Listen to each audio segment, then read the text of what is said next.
Let's be responsible. Let's be responsible. Mahalaga sa ating mga Pilipino ang bigas. Hindi kumpleto kung walang nakahaing kanin sa ating hapagkainan. O kaya naman, bigyan natin ng halaga, hindi lamang ang ating kinakain, gayon din ang mga magsasaka. Be responsible. Iwasan ang tirang kanin. Kumuha ng sapat at ng kayang ubusin. Mainam na kumain lamang ng dami ng kanin na akma sa ating edad at pangangatawan. Nakaiwas sakit ka na, nakaiwas aksaya ka pa. Ako po si Piolo Pascual, ang inyong Responsible Ambassador. Tama nyo, responsable ako.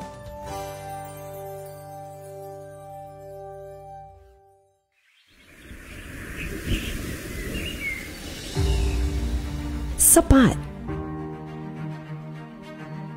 Abot kaya. At ligtas na pagkain para sa bawat Pilipino. This is the ATI Network's vision for the whole country.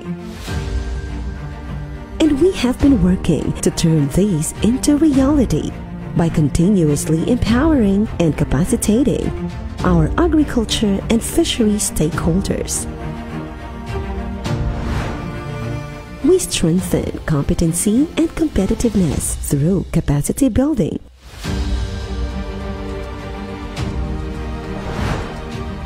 We model technologies and promote the best agriculture and fishery extension practices and innovations.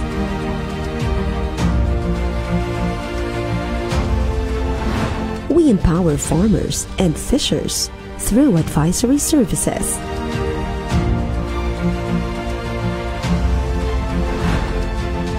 We enhance extension knowledge products and services.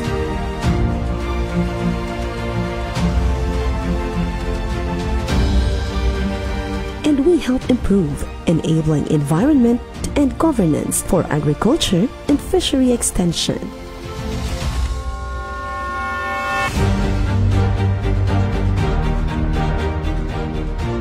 Kami ang Agricultural Training Institute.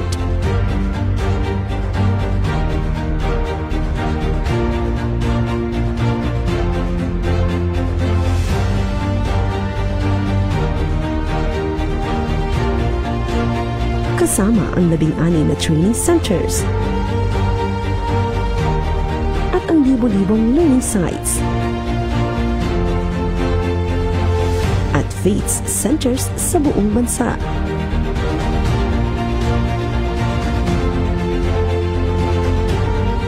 We promote excellent extension services for a sustainable agriculture and fishery development.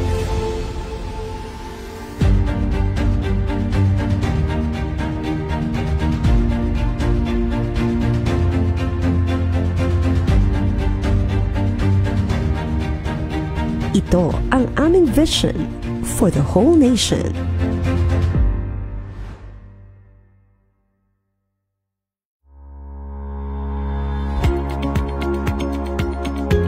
Ang ATI po ay lead agency for extension and training ng Department of Agriculture. We make sure na may sapat na competency-based training programs for our farmer leaders, extension workers, ang ating mga learning site operators at mga extension service providers. Sila po kasi ang ating mga partners sa pagsasanay sa ating mga magsasaka at mangingisda. We make this possible sa tulong ng ating mga regional training centers across the country, ang International Training Center for Pig Husbandry at ang ating mga dibisyon at units din dito sa Central Office.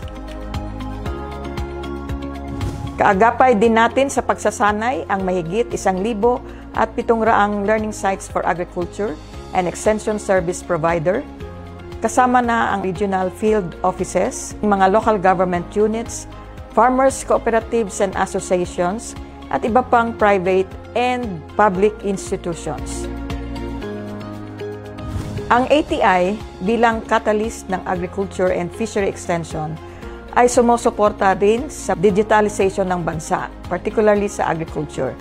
Naniniwala kami na sa pamamagitan nito, mas maraming oportunidad ang ating mga magsasaka at mangingisda para mapataas ang kanilang ani at kita at mapababa rin ang kanilang mga gastusin sa kanilang produksyon.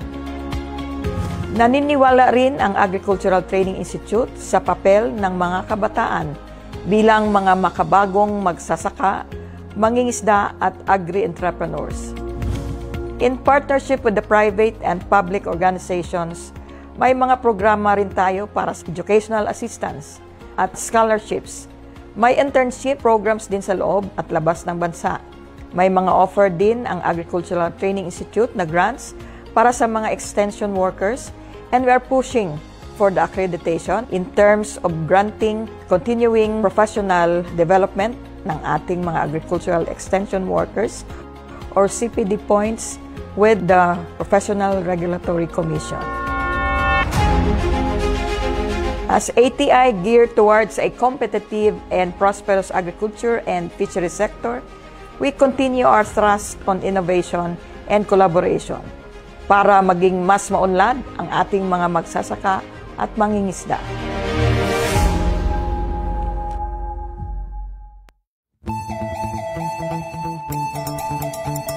Let's be responsible. Let's be responsible. Let's be responsible. Sa'yo'y mahalaga ang kanin, kalusugan mo at bayan natin. Ang bakada ng be responsible, isa puso't gawin natin. Ayan, isang makabuluhang araw na puno ng inspirasyon at kaalaman mga ka-agri. Ako po si Giselle Barbosa. At ako naman po si Marnil Del Monte. At welcome dito sa AgriGabay TV! Isang makulay na episode ang hatid namin sa inyo ngayong hapon, ating mga ka-agri. Tama ka dyan, Ging, dahil hatid po ng RICE program ang episode natin ngayong araw bilang pagsuporta sa taunang National Rice Awareness Month na may temang Be Rice-Sponsible. Ayan, ang tema natin ngayong taon ay naglalayong itaguyod ang matipid at responsable na pagkonsumo ng bigas, bawasan ng rice wastage, at suportahan ang lokal na magsasaka. Itinatag noong January 5, 2004 to Proclamation No. 524, pinoklama po ito upang itaas ang kaalaman ng publiko sa kahalagahan ng bigas bilang pangunahing pagkain, itaguyod ang maingat at responsable na pagkonsumo at pagbabawas sa nasasayang na bigas at hikayatin ng suporta sa mga lokal na mga magsasaka para mapalakas ang seguridad ng pagkain at kabuhayan sa agrikultura sa Pilipinas. Ayan, tama ka, Tinil. At ngayong hapon, mga ka-agri, excited kaming ihatid sa inyo ang isang makulay at masustansyang talakayan tungkol sa organic colored rice. Kasi ngayon nga, sa panahon po natin, mas nagiging health conscious ang mga mamamayang Pilipino. At mahalaga talaga ang papel ng organic colored rice sa pagbibigay ng nutrisyon sa ating katawan and of course, puhunan sa ating mga kababayang nagpapalay. Ayan, ating mga ka-agri, kaya't siguraduhing makinig hanggang sa dulo dahil marami tayong matututunan mula sa ating espesyal na panauhin mamaya. Pero bago po lahat, batiin muna natin ang ating masusugid na tagapanood mula sa iba't ibang panig ng Region 12 at BARM and of course, nationwide na tayo din. Yan. Yes. Of course, binabati din po namin ang aming mga kasamahan sa ATI Region 12 and the Agricultural Training Institute na nasa General Santos City. Ngayon po, we are holding national trainings there currently, and we hope you safe travels going to your venues and a great time here in Region 12, ika nga. Yun. Ayan, good afternoon from CBSUA. Pili, good afternoon from Ma'am Antoinette Flores. Ayan. Ayun. Rainy afternoon raw po from Valencia City, Bukidnon, Ma'am Leros June. Villafranca, good afternoon po at maulan na hapon sa ating lahat. Yes.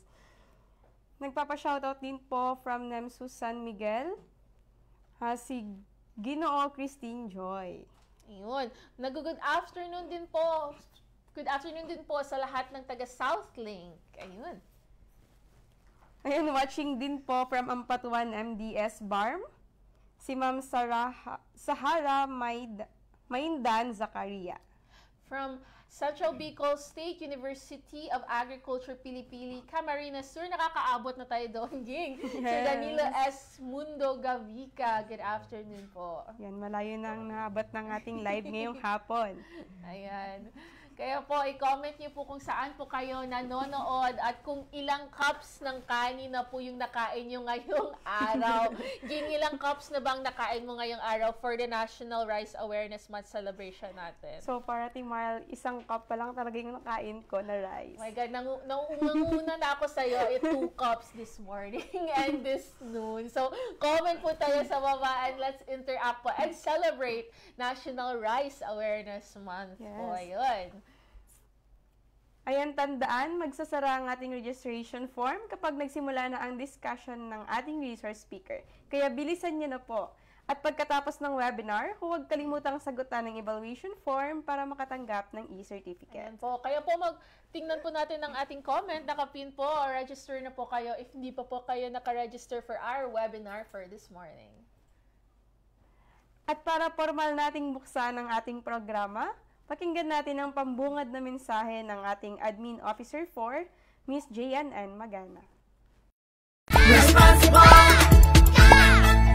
Let's all be responsible. Paano? Sundin lang ang abakada nito. A, adlay, mais, saba, at iba pa ay ihalo sa kanin. Ba, brown rice ay kainin. Ka, kanin ay huwag sayangin. Da, dapat bigas ng Pilipinas ang bilhin. Makakatulong ka na sa magsasaka. Bigas mo ay mas ligtas pa.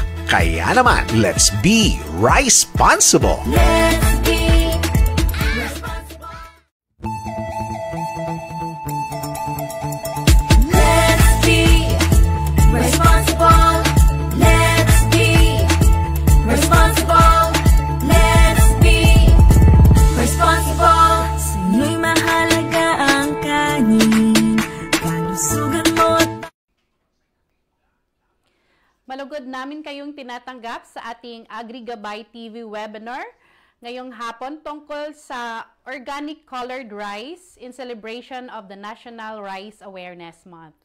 Sa webinar na ito, tatalakayin natin ang kahalagahan, benepisyo at tamang pamamaraan ng pagtatanim ng organikong colored rice para sa kalusugan, kalikasan at kabuhayan ng ating mga magsasaka. Kami sa Agricultural Training Institute, Regional Training Center 12 ay patuloy na pinapalaganap ang kaalaman at kamalayan sa bigas upang higit na mapalakas ang sektor ng agrikultura sa bansa. Naway, ang episode na ito ay magbibigay ng inspirasyon na makakaangat sa inyong kalusugan at puhunan. Sa ngalan ng aming OIC Center Director, Dr. Jessie B. Beldea, maraming salamat sa inyong pagsubaybay at pagtangkilik. Let's be responsible. Let's be responsible. Mahalaga sa ating mga Pilipino ang bigas. Hindi kumpleto kung walang nakahaing kanin sa ating hapagkainan. O kaya naman, bigyan natin ng halaga, hindi lamang ang ating kinakain, gayon din ang mga magsasaka. Be responsible. Iwasan ang tirang kanin. Kumuha ng sapat at ng kayang ubusin. Mainam na kumain lamang ng dami ng kanin na akma sa ating edad at pangangatawan. Nakaiwas sakit ka na, nakaiwas aksaya ka pa. Ako po si Piolo Pascual, ang inyong Responsible Ambassador. Tama nyo, responsable ako.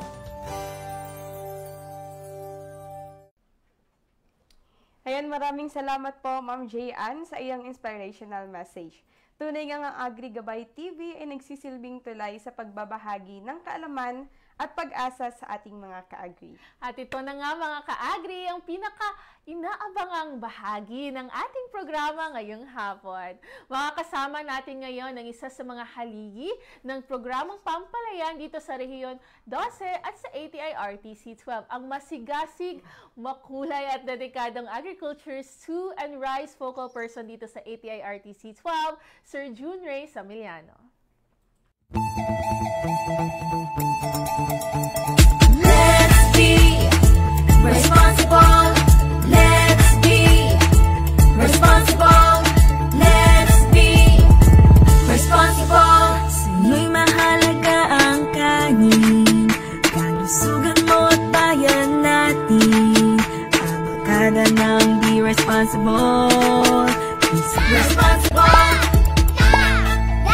let's all be responsible. Paano? Sundin lang ang abakada nito. A. Adlay, mais, saba, pati iba pa ay ihalo sa kanin. Ba. Brown rice ay kainin. Ka. Kanin ay huwag sayangin. Da. Dapat bigas ng Pilipinas ang bilhin. Makakatulong ka na sa magsasaka. Bigas mo ay mas ligtas pa. Kaya naman, let's be responsible. Let's be responsible. Ayun, isang magandang hapon at ang aking pagkilala sa ating mga magigiting at mga masisipag na magsasaka ng palay. Lalong-lalo na ngayong buwan ay sinaselebrate natin ang National Rice Awareness Month. Sabi nga ni Marnil at ni Ging kanina, ang celebration na ito ay nagsimula noong taong 2004 dahil kay Pangulong Gloria Macapagal Arroyo nung pinirmahan niya ang Proclamation number 524 kung saan binibigyan natin ng pagkilala at of course pagpupugay ang ating mga magigiting na mga magsasaka ng palay. So, ngayong araw ay tatalakayin natin, hindi siya ganon ka-focused on organic colored rice production, pero kung ano yung mga benepisyo na makukuha natin out of the colored rices na pwede nating itanim sa ating mga bukid. So, bilang panimula, gusto ko lang na ipakita na ang ating celebration on the National Rice Awareness ay naka-align at naka-anchor sa ating Sustainable Development Goals na sinet ng United Nations. So, of the 17 SDGs, 3 sa mga SDGs na yon ay naka-focus sa consumption. Unang-una, yung SDG number 2 na naglalayon na totally eliminate zero hunger kasi ang pagkain at ang pagkakaroon ng sapat na pagkain sa pagkainan ng bawat pamilya, Pilipino man yan or ibang lahi, is a basic need. So dapat sa taon ng 2030, yun ang goal ng United Nations na by 2030 and hopefully sa Pilipinas, starting this year, starting this moment, wala nang nagugutom na pamilya saan mang dako ng Pilipinas. Pangalawa, naka-align din siya sa SDG number 3 kung saan tinatalakay dito yung pagkakaroon ng good health and well-being kasi I think more than ever na may mainstream talaga ngayon yung sinasabi na health is wealth. Diba? More than ever, nakikita natin na napaka-importante ng pagkakaroon ng magandang kalusugan sapagkat pag nagkasakit ka ngayon, aside sa hassle siya sa pamilya, ang laki ng gasto sa gamot, ang laki ng gasto sa ospital, plus mapiperwisyo talaga lahat ng members ng family. So, naka-align yung ating programa doon sa SDG number 3. And finally, doon sa SDG number 12, which is Responsible Consumption and Production. Kasi, importante na sa level ng mga magsasaka, aware tayo na dapat yung ating practice sa pagpoproduce ng pagkain, kakainin man yan natin or ibibenta at ikukonsumo ng ating mga kapwa Pilipino ay dapat maayos, safe, at responsable na hindi natin binobombard ng napakaraming chemical because at the end of the day, tao at tao ang kukonsumo ng pinoproduce natin, especially yung palay. And yung palay, kahit nasasabihin mong may mga withdrawal period, yung ibang mga ginagamit natin na chemical, pero still, meron pa rin yung certain level of residues na maiiwan pag giniling na natin siya at iluluto. And of course, a responsible consumption din kasi aside sa pagbibigay natin ng pagbibigay natin ng halaga doon sa hirap ng mga magsasaka, binibigyan din natin ng emphasis na dapat walang nasasayang na pagkain kasi yung sinasayang natin na pagkain, ang dami pang pwedeng kumain nun kasi sa buong mundo, kahit dito sa Pilipinas, ang daming taong nagugutom. Bata, matanda, walang pinipili yung gutom. So, we need to be responsible both as producer and consumer.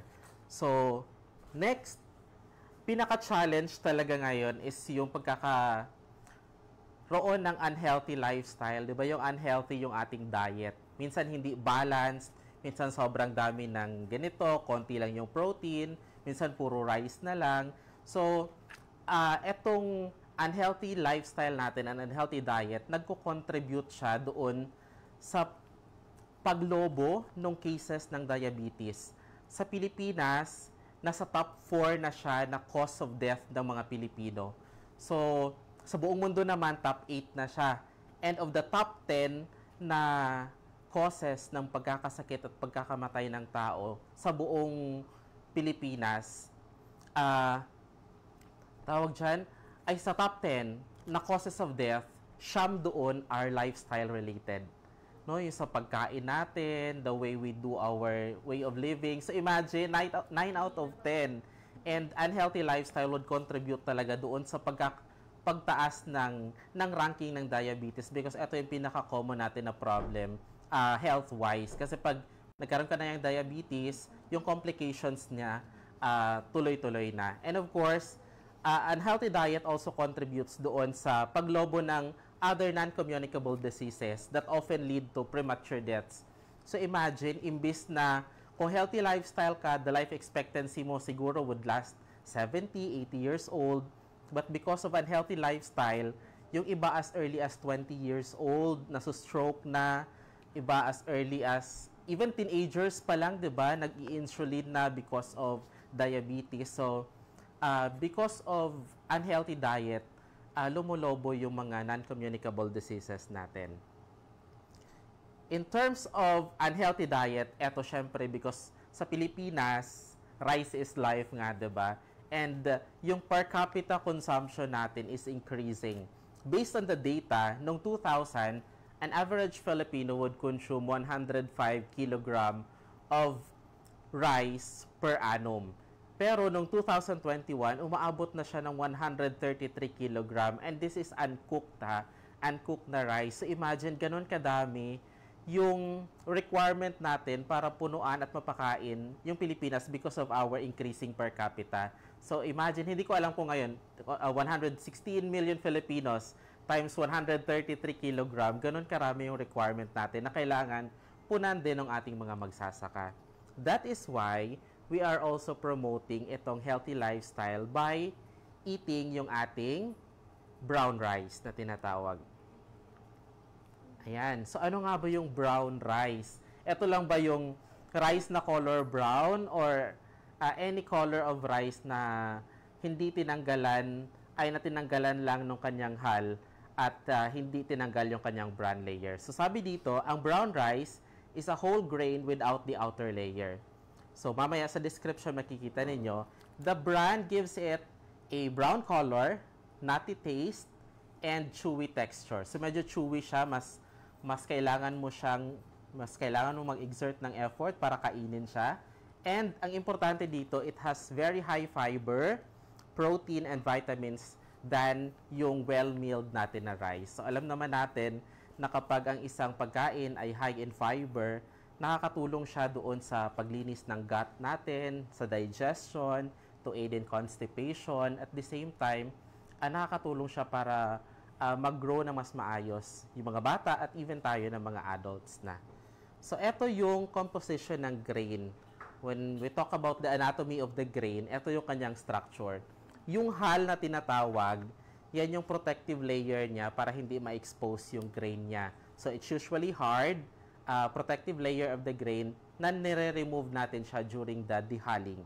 So, pag gusto natin na brown rice, yung hull na portion lang ang tatanggalin natin. All the rest has to remain intact. Yung bran layer niya naman, ito yung thin layer beneath the hull that contains yung mga fiber, the minerals, the B vitamins, and yung mga natural oils. So, ito yung kailangan na hindi matanggal doon sa ating endosperm to make sure na mas healthier yung rice na kinukonsumo at niluluto natin. There is also a part of the rice grain na tinatawag nating germ. Yung germ naman, ito is concentrated with vitamins, the minerals, and the natural oils, and rich also in antioxidants. So kung ang germ, ito yung parang tinatawag nating embryo of the rice plant. Ito yung pag tinanim mo at nabasa yung rice grain, ito yung tutubo, itong germ na to. Because this is the alive na portion ng grain natin. And of course, yung endosperm na tinatawag, this is the starchy portion of the grain. Ito na yung kinakain natin doon sa mga white rice natin, na minsan whole grain siya, yung iba naman broken grain. So, ito yung endosperm na tinatawag. Pag tinatanim mo naman ang grains ng palay, ito yung unang kakainin nung germ or ng embryo pag tumubo siya. So, simple illustration of rice processing or rice milling in general. pag yung paddy rice natin, pag na-dry na yan up to 14% na moisture content, pag sinubject mo yan into milling or dehaling na tinatawag, or iba dehusking ang term, pagtatanggalin mo lang yung kanyang hull or husk, ang matitira dyan is brown rice.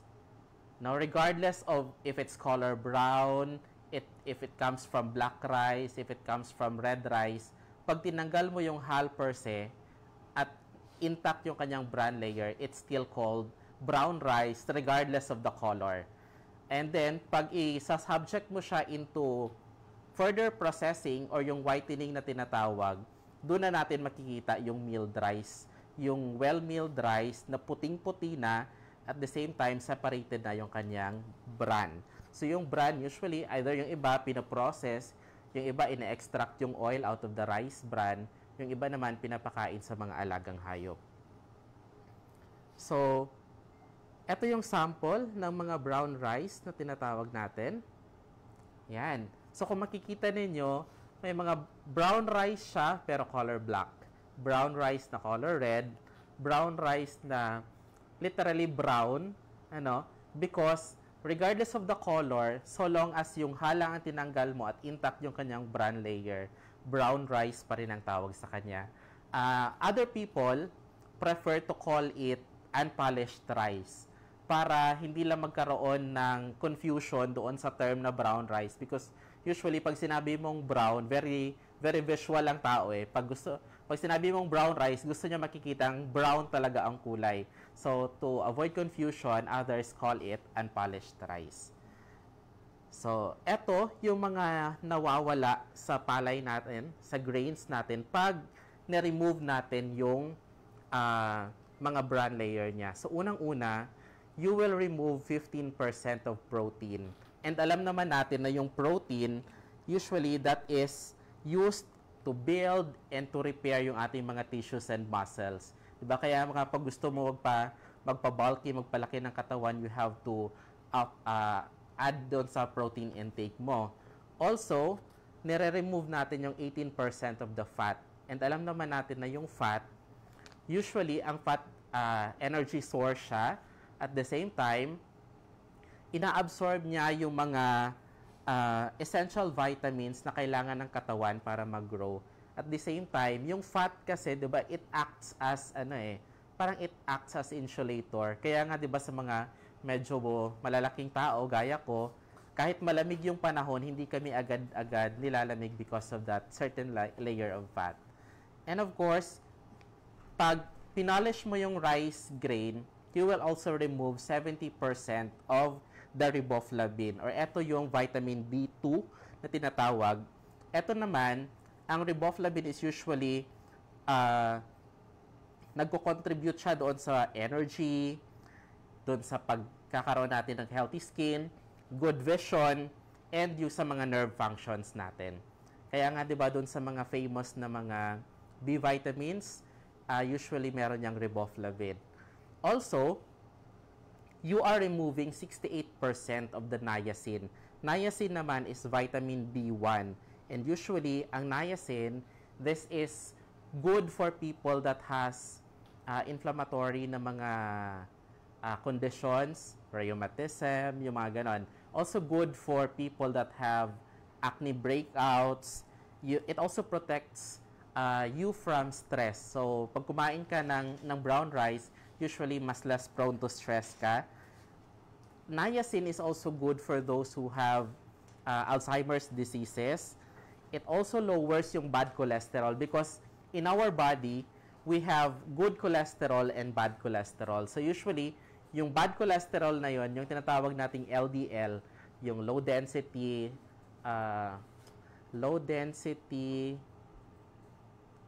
hindi ko maano yung another L, pero usually, ang purpose kasi nun, dinadala niya yung ang vitamins doon sa mga cells natin that need it. Pero, ang HDL naman, ang ginagawa niya is, kinukuha niya yung mga bad cholesterol, dinadala niya doon sa liver para i-cleanse, and yung liver, once ma-cleanse niya na, i-excrete niya na palabas ng katawan. So, that's the purpose of niacin. Of course, 90% of calcium, that's too high. Alam naman natin yung calcium contributes to our strong bones and strong teeth. 60% of other minerals which are very important sa katawan natin. 80% of thiamine.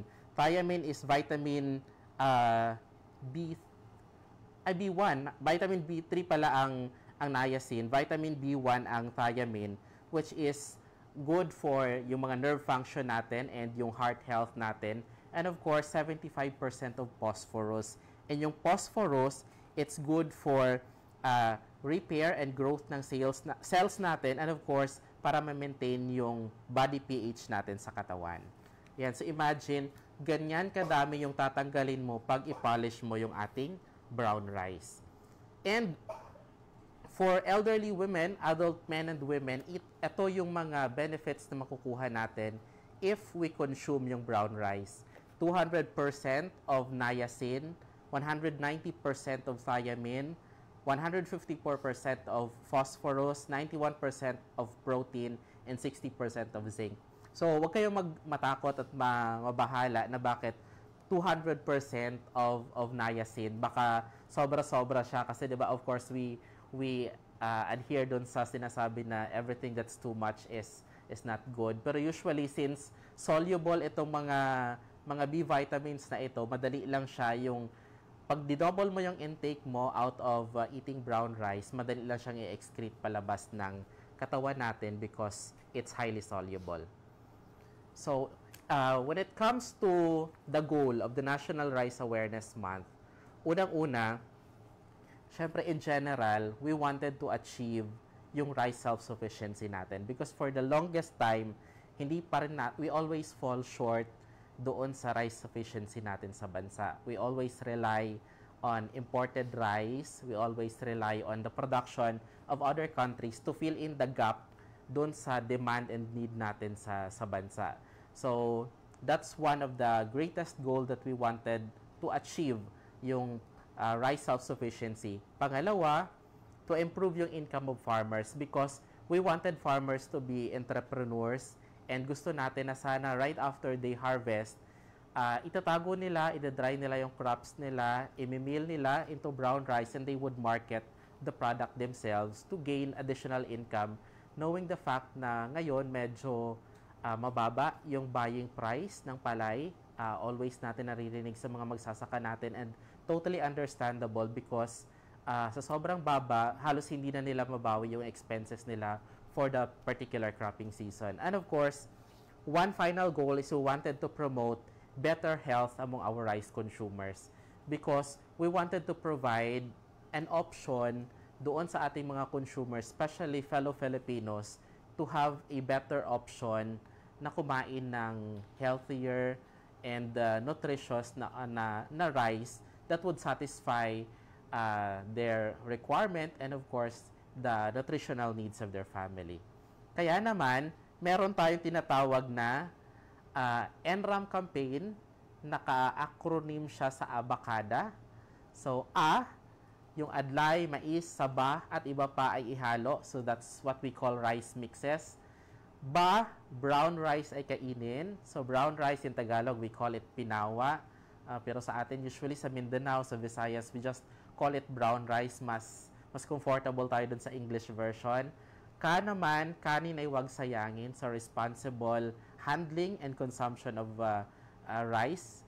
And of course, yung dapat bigas ng Pilipinas ang bilhin. Because for the longest time that we are being bombarded by imported rice, dapat we also needs to prioritize and bigyan ng halaga yung mga locally produced rice natin dito sa Pilipinas. So, to break it down further, unang-una yung So, we have other alternative source of carbohydrates aside sa rice. Although rice is the most famous because it's considered as our staple food, but there are other source of carbohydrates to include adlay, mais, saba. Saba is a saging na variety at iba pa na pwede nating ihalo sa kanin. So, kagaya niyan, 'di ba? We eat rice with other staples as well, para to add variety and color doon sa ating kinakain. Yan, kung makikita nyo yung mga rice mixes natin, meron tayong pinggan dyan na may rice and adlay, may pinggan na may rice and kamote, di ba? Also, we have rice and saging, rice and cassava na pwedeng mas maging exciting yung ating plate because of these rice mixes. So, mas masarap na at mas masustansya.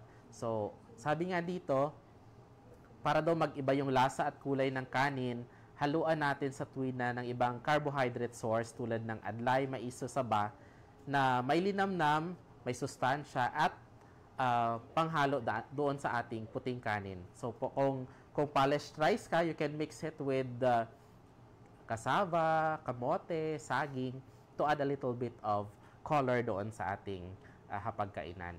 So sabi nga dyan, yung 1 cup of rice, that's equivalent to 250 kilocalories doon sa mga very particular sa kanilang intake.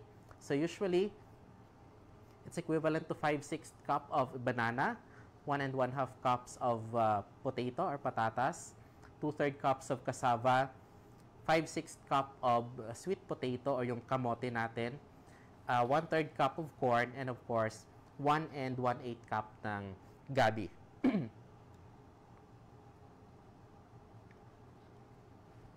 Yan. So, mix rice with other staples. So, sabi dyan, pag may corn ka na ihahalo sa kanin, it adds more protein, antioxidants, fiber, vitamin B and E. So, di ba, alam naman natin na yung mga antioxidants, we really need that kasi sa dami ng pollution and healthy lifestyle, madami tayong mga free radicals sa katawan, and yung mga antioxidants na yan, yun yung nagfa-fight against free radicals to keep us healthy and safe. Pag naghalo ka naman ng cassava or sweet potato, you add more vitamin A and fiber, and we know na yung vitamin A is very important also for our vision. Kaya yung iba nagkakaroon ng night blindness because of the lack of vitamin A. And of course, fiber for our gut health, to prevent constipation, diba? Add fiber also to, para mas lumaki at maging healthy tayo. And of course, pag nagbanana ka, you add more vitamin B6 and of course, potassium. Kasi diba, potassium is one of the most important electrolyte sa katawan. Kaya nga pag nagda-drop yung ating potassium level sa blood, yung iba nahihirapan maglakad, nawawalan ng lakas, halos hindi ka makatayo because of the drop of potassium. So, we need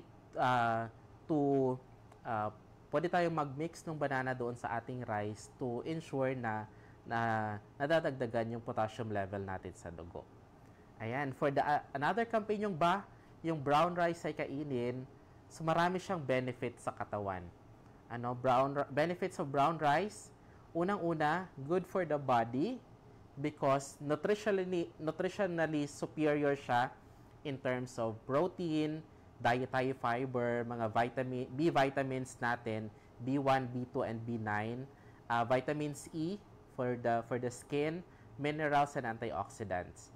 It also helps reduce yung incidence of type 2 diabetes, cancer, and cardiovascular diseases, and it lowers blood pressure. Because yung type 2 diabetes actually, based on data, around 85 to 95% of people with diabetes are type 2 diabetes. So, that is because of unhealthy lifestyle.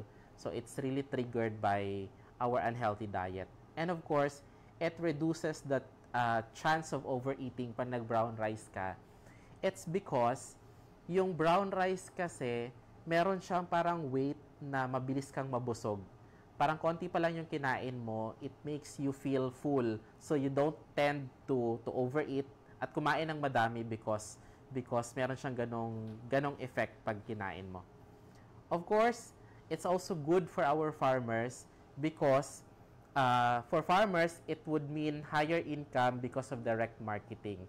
Diba? Kasi pag na-mainstream na natin yung pagkain ng brown rice, yung mga magsasaka natin, they can sell themselves yung brown rice nila. Kasi marami naman tayong mga local na mga rice mills, yung mga kiskisan na pwede ka mag-produce ng brown rice.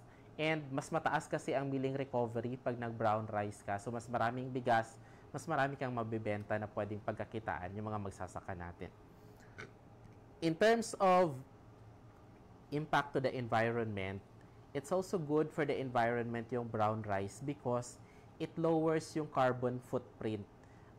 Because of the fact na mas konti yung process na pagdadaanan niya. And since konti yung process na pagdadaanan niya, mas konti yung fuel and yung power, yung energy na gagamitin niya to produce yung brown rice, thus contributing doon sa lower carbon footprint natin. So, it lowers carbon emission, which is very important kasi ngayon, di ba, because of the high concentration of greenhouse gases in the atmosphere, kung mapapansin niyo 7 o'clock pa lang ng umaga, ang init-init na because of this carbon na nasa and other greenhouse gases na nasa atmosphere natin. And of course, minimize din yung waste because mas mataas yung milling recovery pag nag-brown rice tayo. Of course, it's also good for the country kasi pag nag-brown rice ka, konti na lang yung isasaing mo kasi konti lang yung sinaing mo, feeling ng pamilyang Pilipino na kumakain, mabilis silang mabusog. So, that would mean less per capita for rice. At the same time, pag masatisfy natin yung demand because nag-lower yung per capita, we might possibly achieve yung ating target na rice self-sufficiency.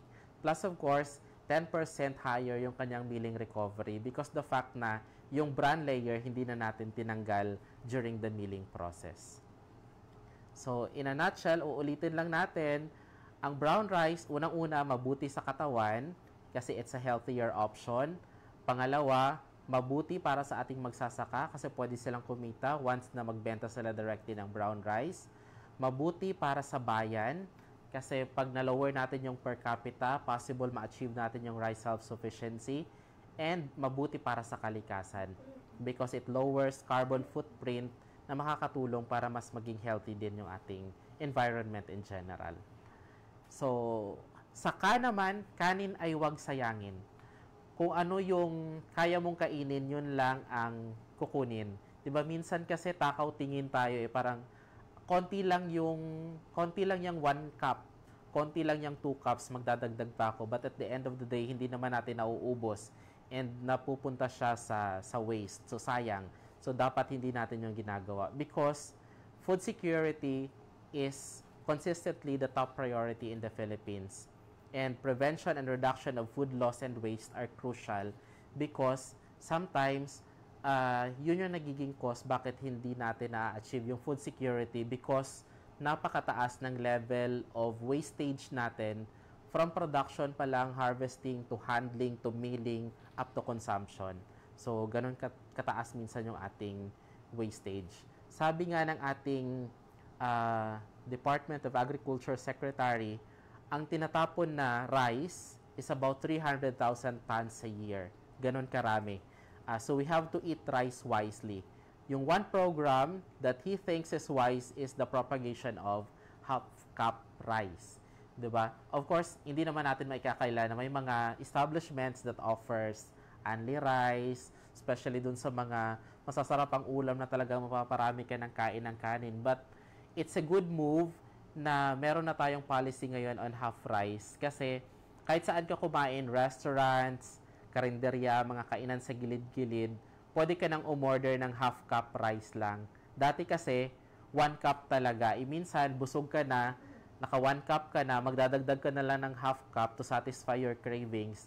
Hindi mo na kailangan umorder ng 1 cup at hindi siya maubos. Because ang tendency talaga natin, madalas, pag busog ka na, ang kakainin mo na lang is ulam. Yung rice, tinatabi na lang siya at nasasayang. So, yung half cup rice, na policy is really good para sa ating mga consumers. Ayon sa DOST-FNRI, ang bawat Pilipino ay nagsasayang ng at least 1 kutsarang kanin bawat araw. Imagine, either nahuhulog siya habang kumakain ka or yung kinuha mong kanin sa pinggan mo hindi maubos. So that accounts to at least a total of 1 tablespoon of cooked rice per day.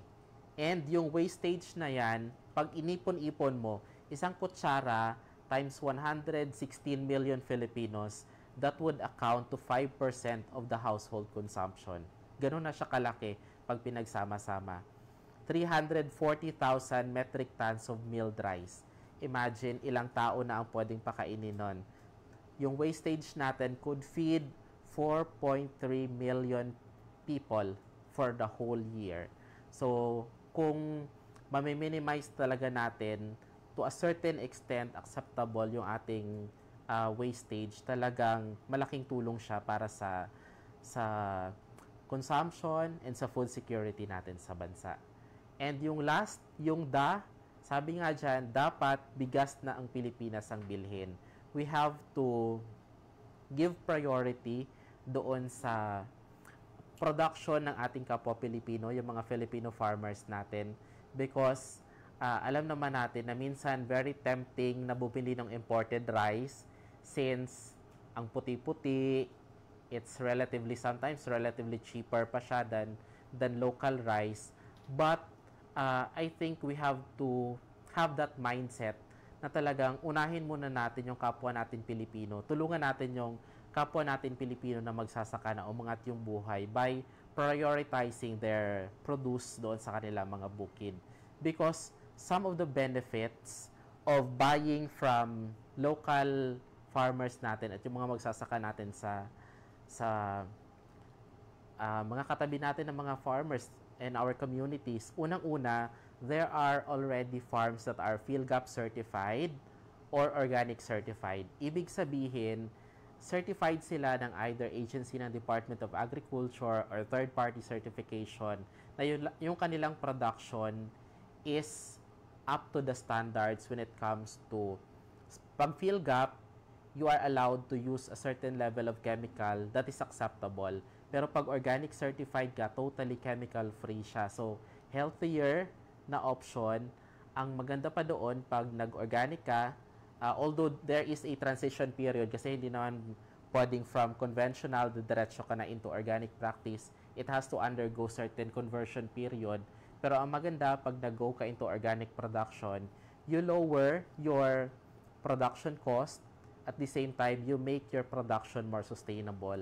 Kasi pag masyado tayong into conventional practice na we use a lot of synthetic chemicals, we use a lot of synthetic fertilizers, ang tendency is na de-deplete natin yung natural health ng soil natin. At kapag hindi natin siya na-restore in time, darating yung point na masaturate na siya at kahit anong dami ng input external na ibibigay mo, mahihirapan ng mag-produce ng enough yung ating mga lupa. So, PhilGAP and organic certified, that's one advantage. Pangalawa, also it's traceable. Kasi 'di ba pag local rice ka bumili, alam mo kung sino yung farmer na nag-produce noon. So malalaman mo, si kumpare ang nag-produce nito, nakita ko yung production niya, so alam mo healthy yung kinakain at ipapakain mo sa pamilya mo. So traceability. Kasi 'di ba pag bumili ka ng imported rice, hindi mo naman malalaman kung sinong farmer from Vietnam or Thailand ang nag-produce noon at yung ano yung practices niya in production to come up with that napakaganda at napakaputing rice. So, you have totally no idea how it end up doon sa production nila. Pero pag local farmers ka bumili, makikita mo how they manage their farm. Third is, it helps ensure more sustainable supply. Diba? Because pag prioritize natin yung ating mga local farmers, they would also be encouraged to produce more kasi alam nila na merong market yung kanilang produkto. So, ano lang yan, domino effect lang yan, di ba? Because there is acceptance within the community ng production ng ating mga local farmers, they tend also to produce steadily, sustainably para mapunan yung demand na ng consumers na nagpa-patronize ng kanilang product. Of course, importante that we also support our local farmers kasi I think isa sa mga sector, profession na talagang very vulnerable is yung mga local farmers natin. And most of them would really rely doon sa atin na mga consumers, yung mga nagtatrabaho sa opisina, mga teachers, and other sectors that are not into farming to support them doon sa kanilang production. Diba na pag alam nilang merong tumatangkilik, bibili ng produkto nila, it's a big thing para sa ating mga magsasaka. Kaya nga sa amin sa opisina din, 'di ba? Pag may mga pinupuntahan kang lugar, ang tendency kasi ng mga farmers natin, 'di ba, magbigay ng libreng gulay, magbigay ng libreng bigas, magbigay ng manok. 'di ba? Pero sa amin talaga tinuturo yung culture na kapag farmer dapat bilihin mo at as much as possible, wag mo nang tawaran kasi 'di ba pag bumili ka sa farmer minsan ng isang bugkos ng talong, bibenta niya ng 15 pesos, tatawaran mo pa ng 10 pesos. Pero pag bumili ka naman sa mall ng damit na worth 1,997.99 cents, hindi mo naman tatawaran kahit yung last centavo, 'di ba? So we really need to support our local farmers, not just rice farmers, but all farmers, be it livestock, high value, and other farmers natin. So we have to support our local farmers. And of course, pag local farmers and local production ng rice talaga, mas nakakasiguro tayo na mas safe siya. There has been studies subjecting both imported and local rice to residue level when it comes to rice, and makikita na talagang napakataas ng residue level ng chemical doon sa mga imported rice natin in contrast doon sa mga locally produced rice natin. So, as much as possible, we patronize really our local farmers and their local produce. So, I think yun yung kabuuan ng ating discussion, dito sa ating discussion, and that circles around responsible consumption and having healthier option pagdating sa pagpili natin ng kakainin at lulutuin nating bigas para sa ating sarili at para sa ating mga pamilya. So, to cap up this discussion, gusto namin magpasalamat for those who show their interest na makinig at sumama sa atin ngayong hapon. And of course, sana nag-spark ito ng interest sa inyo, especially for those who would want to shift into a healthier lifestyle, to try and give opportunity na matry ninyo yung mga brown rice natin, black rice natin, red rice natin, organic rices natin in the locality, to give it priority, give it a try, and mas ipatronize natin siya over imported products na hindi natin alam kung how safe yung pag-produce natin, ng pag-produce nila. So, maraming salamat po, and sana may natutunan kayo sa discussion natin ngayong hapon. Let's all be responsible. Paano? Sundin lang ang abakada nito. Adlay, mais, saba, pati iba pa ay ihalo sa kanin. Brown rice ay kainin ka. Kanin ay huwag sayangin. Dapat bigas ng Pilipinas ang bilhin. Makakatulong ka na sa magsasaka. Bigas mo ay mas ligtas pa. Kaya naman, let's be responsible. Let's be responsible.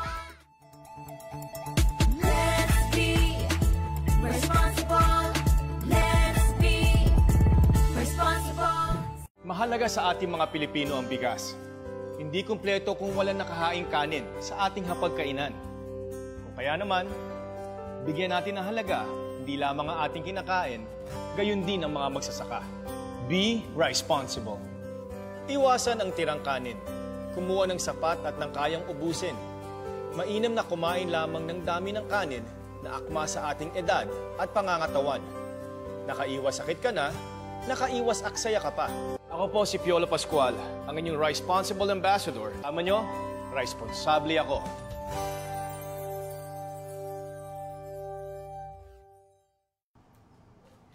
Sir June, we are very thankful for your time. Napakaganda po ang binahaging insight niyo po para sa ating mga nanonood ngayon, and of course sa ating mga farming enthusiasts and sa mga farmers po. Tunay ngang malaki ang benepisyo kapag nagtatangkilik tayo sa kaning organiko na at makulay pa. At ngayon mga ka-agri, kasama pa rin natin si Sir June Ray para sa isang Q&A segments dahil alam kong meron din kayong mga katanungan. Kaya po, kung may mga katanungan pa kayong additional tungkol sa rice awareness, responsible consumption, at colored rice, particularly po sa brown rice dahil po yung pinopromote natin, i-comment lang po sa ating live chat. Pero meron po tayong unang question, Sir June. Katanungan po ni Sir Ricky Noya, saan po makakabili ng ganyang klase ng bigas? Siguro yung brown rice po. Or meron ba mga binhi na pwedeng mabili ng mga specialty rice daw po natin? Ayun. Pag sinabi kasi nating brown rice, as mentioned kanina, pwede naman yung mga usual natin na tinatanim, yung mga certified seeds natin na tinatanim. Ang importante lang doon, makahanap tayo ng milling facility na kayang mag-produce nung brown rice lang. Kasi minsan may mga milling facilities tayo na automatic from the husking, may whitening na agad. So, hindi brown rice yung napoproduce, kundi well-milled rice. Pero kung gusto ninyo, pwede yun, kahit yung mga local natin na mga varieties. Pero may mga varieties tayo like yung mga red rice natin, black rice natin. Sa amin, sa ATI, dito sa ATI Region 12, of course, we have some accredited na mga learning sites for agriculture like the Don Bosco MPC, Samlang, and sa Makilala. Doon pwede kayo makabili ng high quality na organic talaga na red, brown, at black rice na export quality kasi dinadala na siya sa ibang bansa para ibenta. And we also have some other learning sites na nagbebenta din. Like for example, dito sa Sultan Kudarat, we have kayo kay Ma'am Amar Primeval Farm sa President Quirino. That is also a long-time practitioner and planter ng organic black rice. Pwede kayo makabili sa kanya ng high quality at masisiguro ninyong safe na brown rice pero black ang color. Ayan. Sir, may additional din po pala na question patungkol sa adlay. Marami pong naghahanap ng adlay. Dito po, I'm not sure if national po to siya or dito lang sa Region 12. Pero sa Region 12, I know, sir, na merong tayong learning site na nagproproduce ng adlay. Yung adlay, actually, very good din yung adlay kasi napakaganda niyang alternative sa rice because of its very low din na glycemic index. So, hindi ka nakaka-prevent din siya ng diabetes. Ang alam ko, dati, meron kaming learning site, hindi ko alam kung nagtatanim pa rin siya. Yung DAR natin na assisted na LSA, Harvest Haven Integrated Farm sa Malungon, Sarangani Province, meron silang maraming adlay dati. So hopefully, meron pa rin sila. So kung interested po kayo, sir, na maka-source out at tutulungan namin kayo, pwede kayo magpadala ng mensahe sa aming Facebook page para malink namin kayo sa mga possible LSAs natin na makabigay sa inyo either yung milled na adlay or yung planting material for adlay. So, our learning sites po will have it all talaga. Yeah. Equip po talaga sila. Or kung nasa ibang region naman kayo, pwede namin kayong i-link sa ibang ATI regions na possible maka-access kayo ng adlay, planting material or rice. Opo, kasi a couple of years ago po, meron talagang boom din ng adlay at promotion ng adlay ng Department of Agriculture. So, I know a lot of our farmers already have po yung nagpo-produce na din talaga ng adlay. So, maganda po na nagbo-boom ulit at naging interested sila ulit sa adlay, Sir Yes, June. because healthier option talaga siya aside from rice. Pwede nyo ding i-mix rice and adlay yung sa rice mix kanina para mas masaya. Kasi minsan nakatry ako nung adlay, medyo chewy siya, masakit sa panga kainin. So you can mix it with rice para medyo masarap siya kainin. Ang iba ko kasi ginagawa nilang champorado. Yes, so masarap yun. Opo, feeling lang talaga siya. Yun lang, mas mahal din ang adlay. Opo. Umaabot ng 200 to 300 per kilo. Yes. Ganun lang po siya kaliit. Pero maliit lang po kasi yung nakakain niyo po. Kaya nga, di ba sabi, pag gusto mo ng healthy, sometimes you have to pay for the healthier and the quality option. Yes. So, tanim na lang po muna tayo. Yes. Then, Kung may area, tanim na lang. Opo. So far, Sir June, parang thank you na lang po ang mga, nag-thank you po sa atin si Ma'am Sahara, si Sir Jaya Nabelio, Ma'am Kani Racha from Southlink. Thank you. We also would like to thank you, Sir June, sa bahagi ng inyong kaalaman at karanasan sa rice conservation, food responsibility, and tips on how to prevent rice and food wastage, and of course, ang importansya and health benefits po ng brown rice. Thank you so much, sir. Yun, thank you. Let's all be responsible. Paano? Sundin lang ang abakada nito. Adlay, mais, saba, pati iba pa ay ihalo sa kanin. Brown rice ay kainin. Kanin ay huwag sayangin. Dapat bigas ng Pilipinas ang bilhin. Makakatulong ka na sa magsasaka. Bigas mo ay mas ligtas pa. Kaya naman, let's be responsible. Let's be responsible. Let's be responsible. Let's be responsible. Mahalaga sa ating mga Pilipino ang bigas. Hindi kumpleto kung walang nakahaing kanin sa ating hapagkainan. O kaya naman, bigyan natin ng halaga, hindi lamang ang ating kinakain, gayon din ang mga magsasaka. Be responsible. Iwasan ang tirang kanin. Kumuha ng sapat at ng kayang ubusin. Mainam na kumain lamang ng dami ng kanin na akma sa ating edad at pangangatawan. Nakaiwas sakit ka na, nakaiwas aksaya ka pa. Ako po si Piolo Pascual, ang inyong Responsible Ambassador. Tama nyo, responsable ako.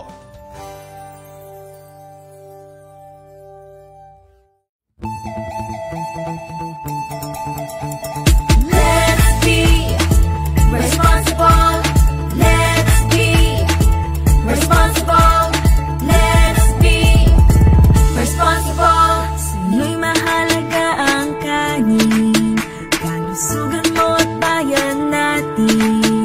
Abakada ng be responsible, isa puso't gawin. Ayan ulit, maraming salamat Sir June sa iyong pagpapalinaw kung gaano ka-importante ang rice conservation and responsible consumption.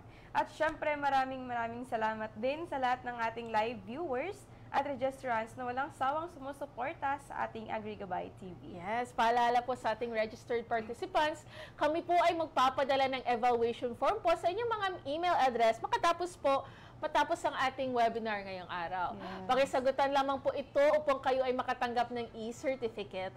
Ang mga naka-evaluate lamang po ang makakatanggap ng e-certificate, kaya po subaybayin po natin ang ating and monitor po natin ang ating email addresses. Ayan, at para naman po sa may mga katanungan pang idagdag, pag-ilagay po sa comment box kasali ang inyong email address dahil amin pong ipapadala ang mga kasagutan sa inyo pong mga email address. Mga ka-agri, nasa TikTok rin po kami. Sundan po kami sa TikTok para sa mga agri-tips, success stories, at makabuluhang content na siguradong magbibigay inspirasyon sa inyong mga #ka-agri-goals. Tara na at maging bahagi ng aming lumalaking komunidad ng mga digital at makabagong magsasaka. Follow us on TikTok. I-search lamang po kami at ATI Socks. Again, we're at TikTok at ATI Socks. Ayan, Ate Neil. At dyan nagtatapos ang ating AgriGabay TV. Muli ako po si Giselle Barbosa. At ako naman po si Marnil Del Monte. At ito ang AgriGabay TV Season 5. Let's be responsible! Responsible.